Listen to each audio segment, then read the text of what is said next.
Чому многі в Україні так слабо знають історію Закарпаття, Подкарпатської Руси? В Україні не тільки слабо знають історію Закарпаття, но й маса людей просто нічого не знає. Мало того, також можемо сказати, що Академія наук в Україні також почти нічого не знає за русинів, хоча вписала в свої академіки і одного академіка русина, Магочія Павла Роберта, не знають, тому що ніде не учать історію. Я в советское время учился, что история русунов почалась с Петрограда, из революции в Петрограді. То й в Україні нам кожен раз періодично сообщають нові президенти, що з них починає вся історія держави. А потім і другі завжди утверждали, що вони перші мають главні, а вони просто були тимчасові слуги.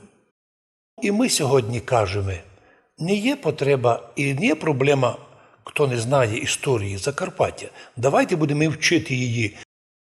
Но, на жаль, у Закарпатті один декан історичного факультету Ужгородського університету посмів написати раз про те, що в Закарпатті жили, живуть і будуть жити русини.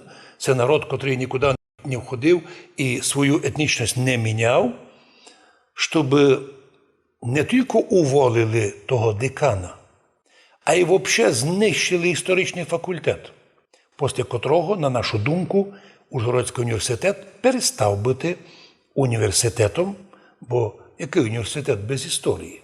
Тим більше, що університет Ужгородський був заснований до вхождення Закарпаття Подкарпатської Руси з іменем тоді сталінським Закарпатська Україна в состав України. За півроку до вхождення або анексії нашого Закарпаття Подкарпатської Русі Президіум Верховної Ради України вже був оснований Ужгородський університет.